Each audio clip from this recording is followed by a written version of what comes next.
Asante kwa Mungu. Karibu sana mpenzi mtazamaji na msikilizaji wa Aluema TV Kenya. Mimi naitwa Pastor Alumoli Maxwell. Nimeokoka, Kristo ni mwokozi wa maisha yangu. Leo ikiwa ni tarehe 31 mwezi wa 3 2025. Karibu sana kwenye lunch hour ya siku ya leo. Topic yetu ikiwa ni faida ya kushinda vita vya rohoni. Before that, let's pray. Katika jina la Yesu. Baba, katika jina la Yesu, Jehova, asante kwa wakati huu. Asante Mungu mwaminifu, maana wewe ni Mungu unayetupenda. Asante kwa ile watazamaji wa lunch hour ya siku ya leo. Tunapoendelea Bwana kwa service hii, Jehova, kuweza kutusaidia na kutuwezesha. Kwa jina la Yesu Kristo tuomba tukiamini. Amen. Bwana Yesu asifiwe. Vile nimesema, naitwa Pastor Alumoli Maxwell na hii ni Aluema TV Kenya. Topic ya leo ni faida ya kushinda vita. Kumbuka naongelea vita vya rohoni ambavyo si vita vya mwili. Katika maisha yetu ya kila siku ni kwamba kuna vita ambavyo tunashuhudia, tunaona kwenye TV, kwenye runinga zetu, ambayo inasemwa ni vita vya kimwili. Vita yani physical violence ambayo inaendelea. Lakini hapa nataka tuangalie faida ya kushinda vita vya rohoni. Nikisema hivi kumaanisha kwamba sisi sote wale ambao wameamini, waaminio wote wako katika vita, wako vitani, wanapingana na uovu, wanapingana na nguvu za giza. Katika jina la Yesu, Biblia inasema katika Wakorinto, labda tutasoma Wakorinto wa pili 10 kuanzia mstari wa 3 pale. Biblia inasema, maana ingawa tunaenenda katika mwili, hatufanyi vita kwa jinsi ya mwili. Maana silaha za vita vyetu si za mwili, bali zina uwezo katika Mungu hata kuangusha ngome, tukiangusha mawazo na kila kitu kilichoinuka kijiinuacho juu ya elimu ya Mungu, na tukiteka nyara kila fikra ipate kumtii Kristo. Kumaanisha hili linamaanisha nini? Kwamba tuko katika vita wapendwa, na tunatumia sophisticated weapons ambazo ziko na uwezo wa kuangusha ngome, ya kutiisha kila mamlaka ambayo inataka kujiinua zaidi ya against the knowledge of God. Kwa hivyo tuko katika vita, katika vita hivi vya rohoni. Na tukiwa katika vita wapendwa, kwamba kuna faida nyingi sana ya kushinda hizi vita. Kuna faida nyingi sana za kushinda hizi vita ambavyo kwamba ni vya rohoni. Nataka tuangalie katika Warumi 7:23. Labda utasoma wewe mwenyewe. Lakini Paulo anasema kwamba kuna mambo mengi ambayo anajaribu kukinzana na hii mwili. Hata kama anathibitisha kwamba ameokoka, na Yesu Kristo mwenye uwezo na nguvu na mamlaka katika maisha yake, anasema kuna mambo mengi ambayo yanajaribu kupingana na roho yake, yanatoka kwenye huu mwili. Na Paulo akasema kwamba kuna mambo mengi yanajaribu kumwangusha, lakini akasema kwamba anajaribu pia. Na cha kwanza ni kwamba lazima kwanza, ili kwamba tupate hii faida ya kushinda vita, lazima kwanza tuanze na kushinda huu mwili ambao unakinzana sana na roho. Maana mwili unapiga vita roho, ambayo tumempokea, tumezaliwa upya katika Kristo Yesu, tukapokea roho ya Bwana katika maisha yetu ikaweze kutawala, roho iliyo ndani ya Kristo Yesu. Hiyo ndiyo mwili huu wa damu na nyama, ambao Paulo anasema kwamba vita vyetu si vya mwili, damu na nyama, bali ni vya rohoni. Na hivyo kwamba huu mwili, kuna mambo mengi ya mwili ambayo inaweza kutaka kuangusha roho, ama inaweza kutaka kufanya usiweze kuendelea mbele kwenye hii race of faith. Na lazima tukaweze kupigana, lazima tukaweze kusimama, kukaweze kusema kwamba hatuwezi kucompromise na dhambi ambayo inaletwa na huu mwili. Maana wapendwa, tusiposimama na kushinda vita, tutaweza kupigana mpaka mwisho, tutaweza kuenenda katika maarifa yetu ama hata nguvu zetu, lakini mwisho tuweze kuwa wakukataliwa iwapo kwamba hatutashinda vita. Tutaweza kupigana ndio, lakini tusipokuja na ushindi ni kwamba tunaweza kukataliwa. Katika Leviticus 20:22, Mungu anawaambia wana wa Israeli kwamba mjaribu sana kufanya aliyo sawa, ili nchi hii ninayowapeleka kuishi nyinyi isiwatapike. Wapendwa, kuna kutapikwa, kuna kukataliwa. Maana tusipoenenda katika uwezo na mamlaka ya Mungu na uwezo wa Roho Mtakatifu akaweze kutusaidia kushinda vita, kuna kukataliwa wapendwa. kuna kutemwa, kuna kutapikwa. Paulo anasema kwamba nami nakaza mwendo, nisije baada ya kuwahubiri ninyi, kuwahubiria, kuwanenea, kuwafundisha, nisiwe mwenyewe mtu wa kukataliwa. Wapendwa, tusiposhinda vita, tusipofika mwisho tushinde vita, kuna kukataliwa. Maana the kingdom of God, tangia ile siku ya wana mbatizaji tapaka hata na sasa, ufalme wa Mungu unapitia dhihaka. The Bible says the kingdom of God suffers violence, and the violent people shall take it by force. Lazima wapendwa tusimame, tukuwe na spiritual violence ambayo itatusaidia. Maana inasema the violent shall take it by force. Lazima tukuwe na spiritual violence ambayo itatusaidia tukaweze kusimama na kushinda vita hivi vya rohoni. Maana tusiposhinda wapendwa tutashindwa. Maana usiposhinda kuna kushindwa. Usipokuwa mshindi umekuwa mshindwa. Lakini Mungu atusaidie. Yaweza kwamba hii mwili inapigwa vita. Huu mwili unajaribu kupigwa mawe. Lakini hata kama huu mwili utashindwa kuendelea, lazima tupigane katika hali ya rohoni. Maana rohoni ndipo hapo kuna uwezo, kuna chemichemi ya ufanisi. Maana vita vyetu ni vya rohoni, si vya mwili. Hata kama hii mwili itaangamia, hata kama hii mwili itashindwa kuendelea. Ayubu anasema kwamba hata kama huu mwili unaangamia, lakini najua kwamba mtetezi wangu yu hai.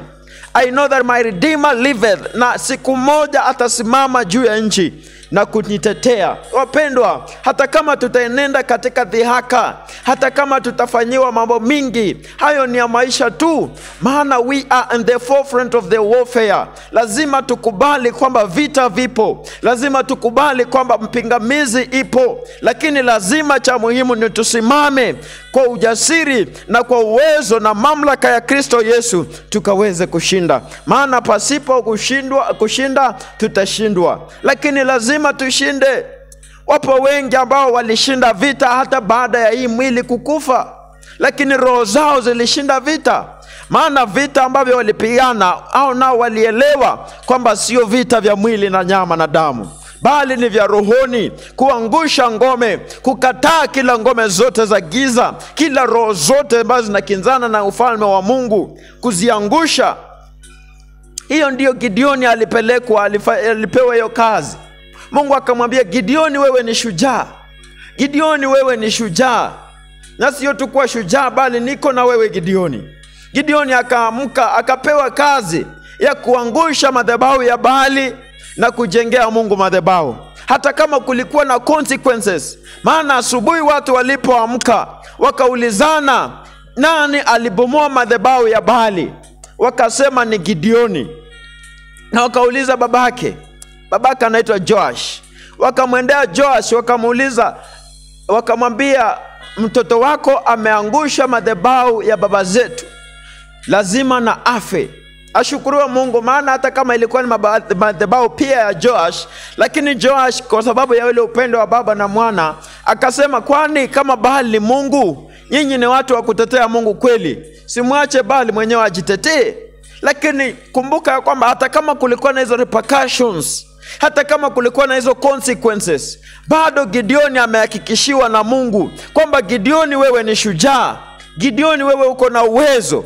You are a deliverer, not just a hero, but you are a deliverer, Gideon. Nasi siku ya leo wapendwa, tukishinda vita, maana tumepewa uwezo, maana tumepewa nguvu, maana tumepewa mamlaka ya kushinda katika Kristo Yesu. Wapo watu wengi ambao walishinda vita hata baada ya mili yao kuangamia. Talk of Stephen. Stephen hata akiwa katika mazingira magumu, anapigwa mawe.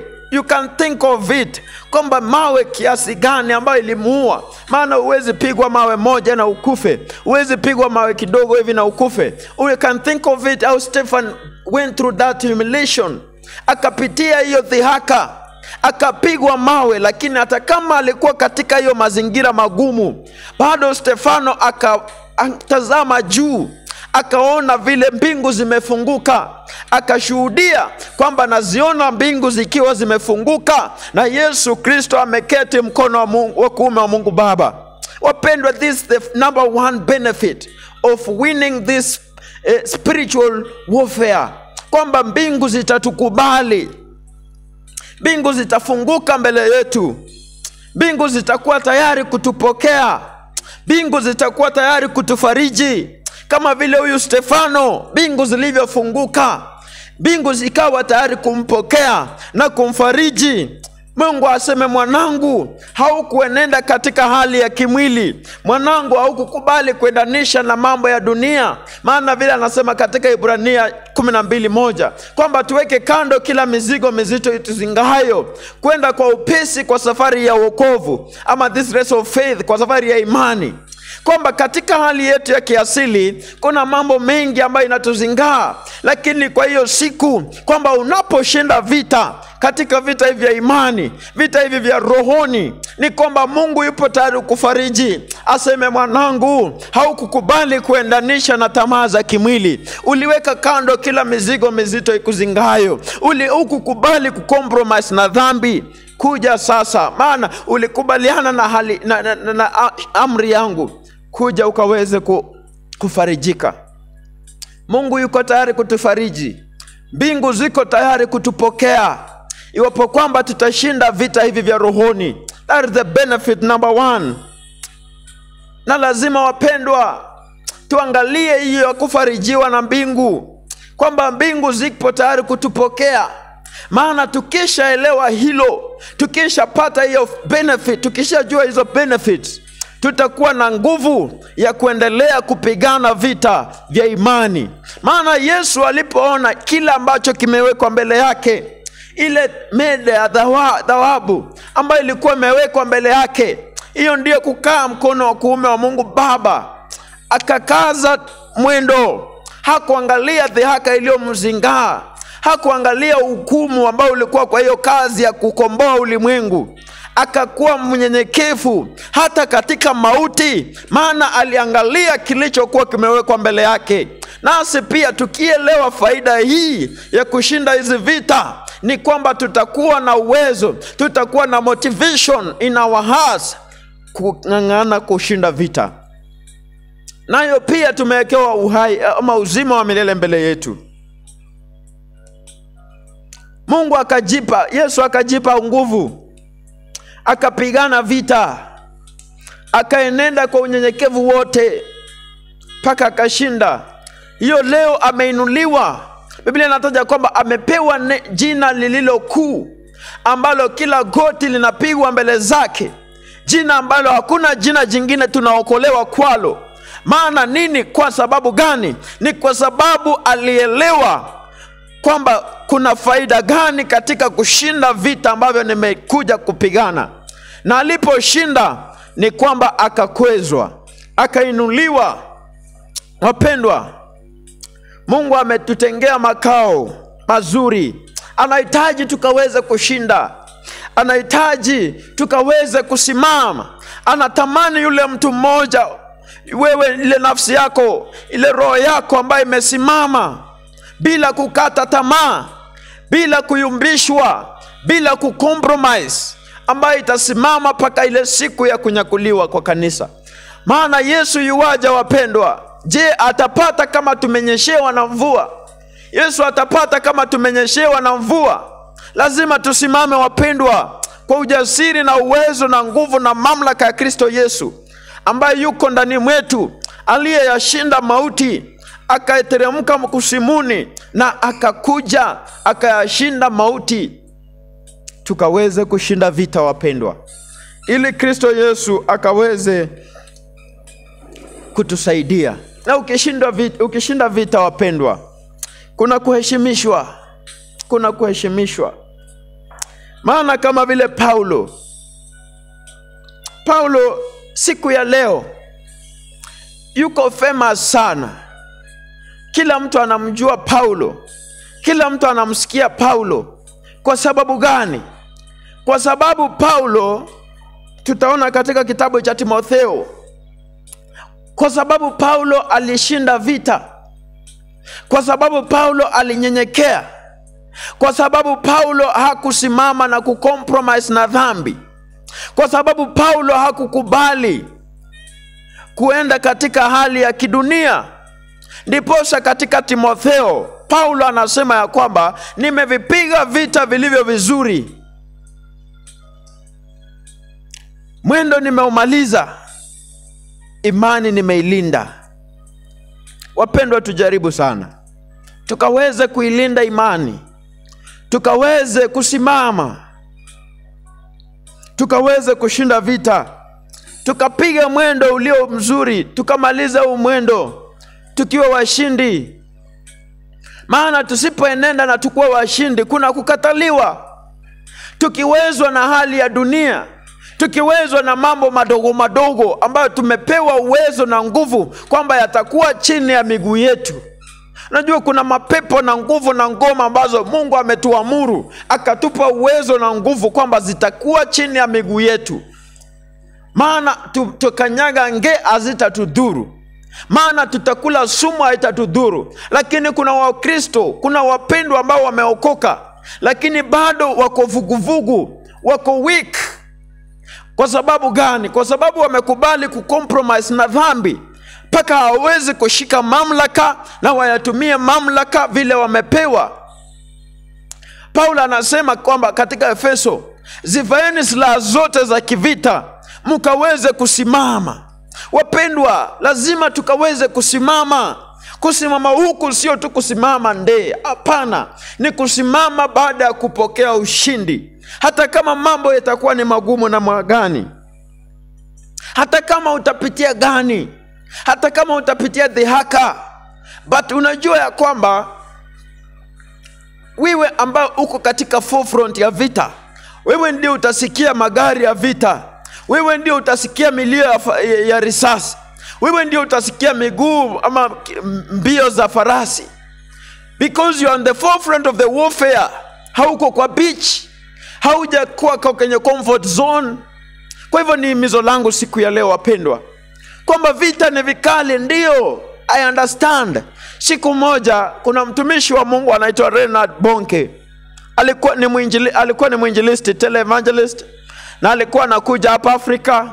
Siku moja alikuwa ameandika kitabu chake kwamba siku moja akawa anakuja mkutano mkubwa sana Afrika, na gari yake iliyokuwa imebeba vyombo, maana ilikuwa vyombo zile ambazo ni zikakuwa na baadaye alipokuwa anakuja hilo gari likaanguka. Na hiyo gari maana ilikuwa technical sana, likawaka moto. Watu waliokuwa ndani wakafariki, watu wengi sana wakaaga dunia. Na watu wakaanza kumcriticize Bonke, wakasema wewe si mtumishi wa Mungu, kama ungekuwa wa Mungu usijua watu hawangekufa. Lakini kitu moja alichosema Bonke ni kwamba mimi mambo kama haya niliyatarajia yafanyike. Maana si yuko kwenye beach, maana si yuko kwenye comfort zone, bali niko kwenye mstari wa mbele wa vita, ninapigana. Wapendwa, ukikubali kukaa chini na ukubali kukaa kwenye comfort zone, heri usimame kama Uria. Uria hakukubali kukaa chini. Vile Daudi alitaka kuficha hiyo dhambi ambayo alikuwa amefanya na Bathsheba, bibi ya Uria, na akataka kuficha hiyo dhambi. Anaambia Uria, leo relax, tulia, usiende vitani.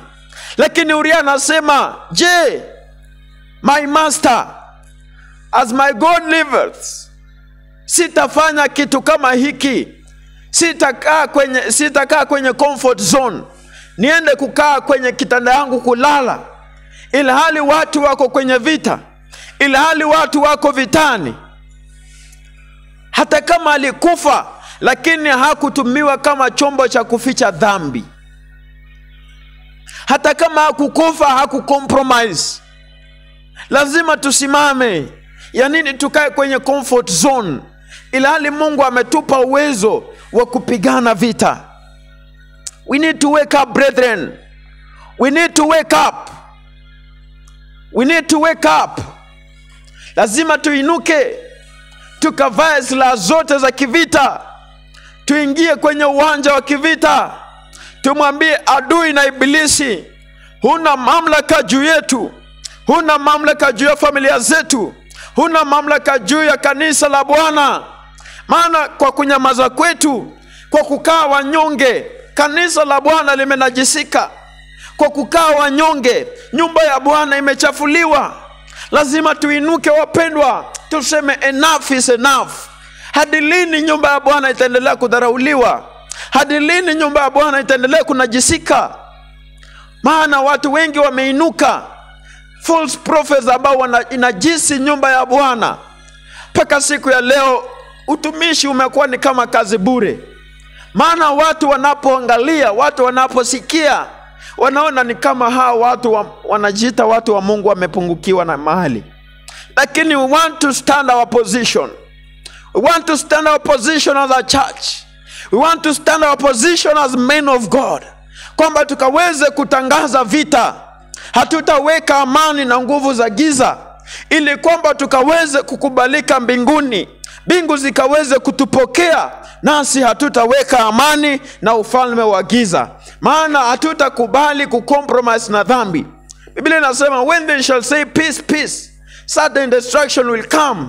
Kuna watu ambao wamefika mahali pa kutoshika, paka wameshindwa kuendelea katika vita. Lakini sisi, mimi na moyo wangu nimekataa. Ninatangaza ya kwamba sitanyamaza until God establishes Kenya a holy nation. Until God establishes Kenya a holy country that will proclaim his praises unto the world, unto the nations, in the mighty name of Jesus. Katika jina la Yesu. Lazima tuamue kwamba hatutakubali kuenenda kwa dhambi. Lazima tuamue kwamba hatutakubali kukandamizwa na ibilisi, bali tutasimama kupigania ukuu wa Kristo Yesu, tukaweze kupokea ushindi uliopatikana Golgotha msalabani. Huo ndio ushindi tunaohitaji. Tumempokea Roho ambaye si wa uoga. Tumempokea Roho ambaye ni mwenye uwezo. Tumempokea Kristo Yesu ambaye alifufuka msalabani. Wapendwa, enough is enough.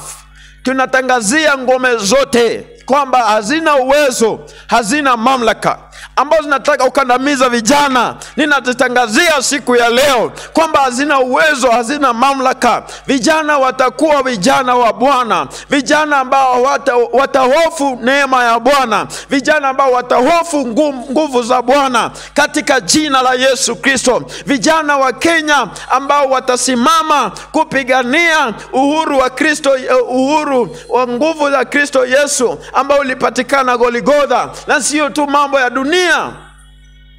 Umuhimu wa kushinda vita. We are crowned with a garment of righteousness.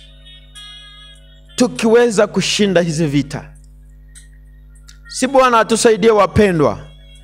Tunapokuwa katika kipindi hiki, Bwana atutie nguvu, atutie ujasiri, kama vile alivyotia Gideoni ujasiri. Akamwambia Gideoni, wewe ni shujaa. Bwana atutie nguvu hata nasi siku ya leo. Maana sisi, Biblia inatutaja kwamba sisi ni zaidi ya washindi.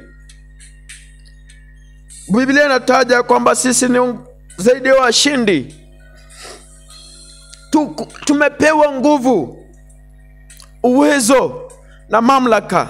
Nataka tusome wa Filipi 3:10. Maana kuna nguvu wapendwa ambayo tumepewa sisi tukiwa waaminio. Lazima tuitumie tukaweze kushinda vita. Katika wa Filipi 3:10 Biblia inasema, that I may know him and the power of his resurrection and the fellowship of his sufferings, being conformed to his death, if by any means I may attain to the resurrection from the dead. Yani Paulo anasema ya kwamba natamani nimjue Kristo na nguvu ya ufufuo wake, hata kwa mauti ikamsaidia, ikamfufua kwa ufufuo wa milele. Tukiweza kutap into this power of resurrection that resurrected Jesus from the dead, we also have eternal resurrection of our lives, of our immortal bodies. Mili yetu inaweza kugeuzwa ikafanyike ile isiyoangamia tena, kama kwa hii nguvu ya msalaba, kama kwa hii uwezo uliomfufua Kristo Yesu, tutaweza kushinda vita alivyoshinda Kristo Yesu, ambaye ndiye mwanzilishi wa imani yetu na atakaye ikamilisha pia katika maisha yetu.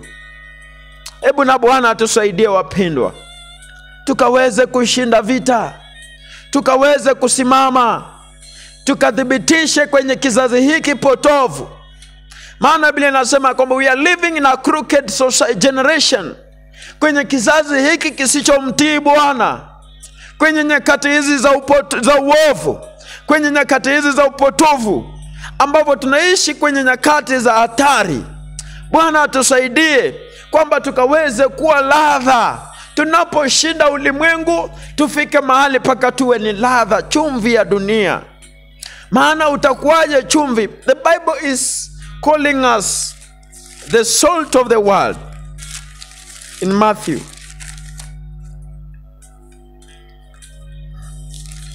Katika Mathayo 5:13, Biblia inasema, you are the salt of the earth, but if the salt loses its flavor, how shall it be seasoned? It is then good for nothing but to be thrown out and trampled underfoot by men. Yani kwamba sisi ni chumvi ya dunia, lakini tukishindwa na dunia yenyewe, tukishindwa kushinda vita, kupigana vita hivi vya imani, vya rohoni na dunia, tukaweze kushinda, itakuwa ni hasara, maana tutatupwa. Lakini tukiweza kwamba kushinda, another benefit ni kwamba tunaweza kusimama tukiwa chumvi, kuleta ladha mahali ambapo hapana ladha. Wapendwa, katika maisha yetu waaminio, kuna mahali ambapo hakuna ladha kabisa. Kwenye dunia hii kuna mahali ambapo hakuna ladha kabisa. Tunaenenda katika hali ya unyonge sana. Watu wamefika mahali hawana tena tumaini.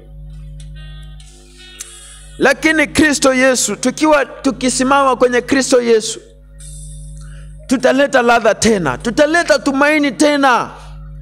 That is a benefit ya kwamba tutakuwa fruitful, kuleta tumaini pasipo na tumaini, kukuwa wenye ladha pasipo na ladha, kuleta nguvu pasipo na nguvu. Mahali ambapo kuna unyonge, mahali ambapo kuna roho ya mauti, mahali ambapo kuna magonjwa, tutakuwa ni chumvi ya dunia wakati ambapo tutaishinda dunia. Si Bwana atusaidie. Ikaendelea kusema kwamba tutakuwa nuru ya ulimwengu. Sisi ni nuru ya ulimwengu. Hivyo tutakuwa nuru ya ulimwengu iwapo kwamba tumeishinda dunia, tumeishinda mili zetu, tumeushinda ulimwengu huu katika rohoni. Hebu na Bwana atusaidie.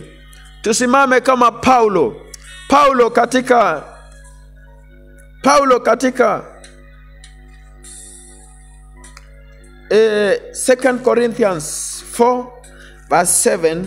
Tafute kwa Kiswahili. Wakorintho wa pili 4:7 anashuhudia yale ambayo ilikuwa imemkumba, ugumu ambao alikuwa amepitia, lakini akashuhudia kwamba alisimama. Biblia inasema, lakini tuna hazina hii katika vyombo vya udongo, ili udhama kuu uwezo iwe ya Mungu, wala si kutoka kwetu. Sikia 8, pande zote twathikika, bali hatusongwi. Kwa Kizungu 8, we are hard pressed on every side. Yani tunafinywa kwa kila sehemu, yet we are not crushed. Twaudhiwa bali hatuachwi, twatupwa chini bali hatuangamizwi. You can imagine, twatupwa chini bali hatuangamizwi. siku zote twachukua katika mwili kuuawa kwake Yesu, ili uzima wa Yesu nao udhihirishwe katika mili yetu. Kwa maana sisi tulio hai siku zote twatolewa tufe kwa ajili ya Yesu. Hilo ndilo dhihaka ambayo tunapitia. Twatolewa tufe, lakini ni kwa ajili ya Yesu Kristo aliyetufilia msalabani. Paulo anasema tunafinywa kila sehemu, juu, chini, kando, katikati, kila mahali twafinywa. Twafinywa na mambo mengi ambayo inaweza kufanya ukate tamaa, utoke mwendoni. Unakumbwa na mambo ya ulimwengu huu, lakini yanaletwa na ngome zile ambazo ziko these principalities of the devil. Lakini hatufi moyo, hatukati tamaa. Hatutakubali kucompromise, hatutakubali kuweka amani na nguvu za giza. Aluta continua. Hatutakubali kucompromise, wapendwa. Vile Paulo anasema, twahakika bali hatusongwi, twaona shaka. Acha nisome kwa Kizungu hapa kidogo. Hai, hii ni tamu sana. Sikia, we are hard pressed on every side, yet not crushed. We are perplexed, but not in despair. Persecuted, but not forsaken. Struck down, but not destroyed. Hatutaangamia. Hata kama mili itaangamia, ndio. Hata kama itaangamia, we are ready. Lakini tunajua mtetezi wetu yu hai, na siku moja atasimama kututetea. Shadrach, Meshach, Abednego wakasema, hata ujapo tutupa kwenye huu moto, tunauona ndio ni mkali, lakini hata kama utatutupa ndani, tunaamini Yesu atakuja kutuokoa. Na hata asipokuja, sisi hatutaabudu miungu mingine. Sisi hatutashindwa na hizi vita. Tutasimama hata kama hatutatetewa siku hii. Tunaamini ya kwamba mtetezi wetu yu hai, yule aliyeshinda mauti. Mtetezi wangu Yesu anaishi leo, mtetezi wangu yu hai. Si Bwana atusaidie, wapendwa? Yesu yu hai. Yesu aliye mtetezi wetu yu hai. Anatamani tushinde vita hivi. Ndio, anasema kwamba ninawatuma kama kondoo miongoni mwa mbwa mwitu.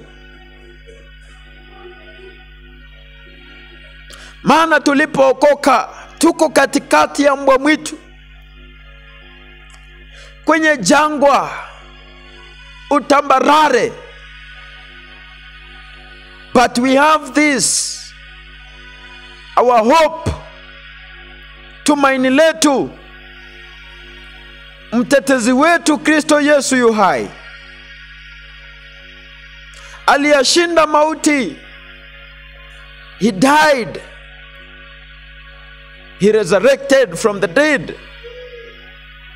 Na tunamshuhudia kwamba aliwafufua watu. Tunamshuhudia aliwapa watu uwezo. Yesu yuko, atatusaidia. He will give us the victory. Katika hii maisha, Yesu atatupa uwezo. Tutashinda vita. Tunaposhinda vita, tutafarijiwa naye Kristo Yesu. Katika jina la Yesu. Wenda uko mahali pale, ninapoongelea kushinda vita hivi, unashindwa ni vita gani? Yaani watu tulipoanza mwendo wa imani, hata we bado haujaokoka, unahitaji wokovu ili Kristo Yesu akusaidie kushinda. Maana sisi tunapopigwa vita, tunamtazamia Kristo Yesu. Lakini sasa wewe ambaye hujaokoka, ni nani unayemtazamia kuia kwa msaada wako? Ni nani unayemtazamia kukusaidia kufika kwenye uzima wa milele? Machafuko yapo duniani. Ni nani huyo atakusaidia kunavigate through this challenging earth? Wamhitaji Yesu Kristo. Wamhitaji Kristo Yesu. Yeye ni mbadili wa historia. Anabadilisha historia. Nataka niombe na mtu mmoja siku ya leo. Uko mahali pale. Nataka tufanye maombi kwa vitengo viwili. Ya kwanza tutaomba ni kwa ajili ya yule ambaye anahitaji wokovu. Alafu ya pili tutaomba ni kwa ajili ya yule ambaye anahitaji kuelekezwa na Mungu ili akaweze kushinda vita.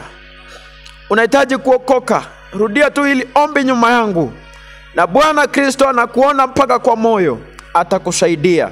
Sema: Bwana Yesu, mimi ni mwenye dhambi, ila nimesikia neno lako Bwana. Wewe peke yako waweza kunisaidia hata kushinda na vita, kushinda huu mwili Bwana. Roho yangu na ikabidhi kwako sasa. Ninakukaribisha kwenye maisha yangu Bwana, ukaweze kunisaidia. Uwe ni Mungu wangu, mwokovu wangu Bwana. Futa jina langu kwenye kitabu cha mauti, uliandike jina langu kwenye kitabu cha uzima, katika jina la Yesu Kristo. Kuanzia siku ya leo nimeokoka. Kwa jina la Yesu Kristo naomba na kuamini. Amen. Tuombe.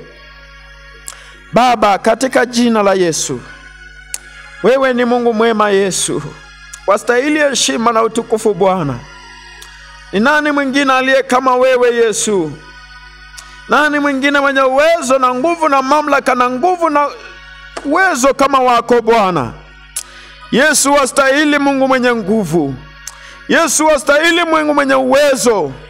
Baba, umetuweka kwenye hii dunia Bwana, ambayo imejaa machafuko na vita Bwana, lakini wewe ndiwe Mungu wetu, wewe ndiwe Baba yetu, Mungu mwenye kutusaidia. Katika jina la Yesu, tutie nguvu ya msalaba Bwana, tutie nguvu na uweza wako. Katika jina la Yesu, ukaweze kutusaidia kwa nguvu iliyo msalaba, kwa nguvu ya ufufuo wako, ukaweze kututia nguvu Bwana. Tulio watumishi wako Bwana, ukaweze kutupa uwezo wa kushinda mwisho Bwana, tukaingia uzimani, tukakae na wewe Bwana. Katika jina la Yesu Kristo tuomba tukiamini. Amen. Amen. Asante kwa Bwana. Mungu awabariki sana. Mungu awazidishe neema yake. Mungu awazidishe kibali chake, katika jina la Yesu Kristo wa Nazareti. Mwisho nataka tuangalie Aluema TV Kenya moto kwa dakika mbili peke yake. Tuangalie the Aluema TV Kenya motto, mission and vision. Kwa ufupi tu ni kwa dakika 2, ni kusoma tu, sitaeleza. The Aluema TV Kenya was founded by I myself, Pastor Alumoli Maxwell, and this is the motto, and Aluema comes from the name Alumoli Wechuli Maxwell. So this is the motto: empowering media, inspiring change at Christ's Embassy Station. This is the mission. Remember, the motto is what we are. The vision is what we are heading, what we are looking up to. And the mission is what we are doing to reach our vision. So this is the mission, what we do to reach our vision. What we do is this, by the help of God, to inspire and empower through impactful, informative, and innovative content that reflects the diverse cultures, values, and aspirations of Kenya, while fostering positive change in the society.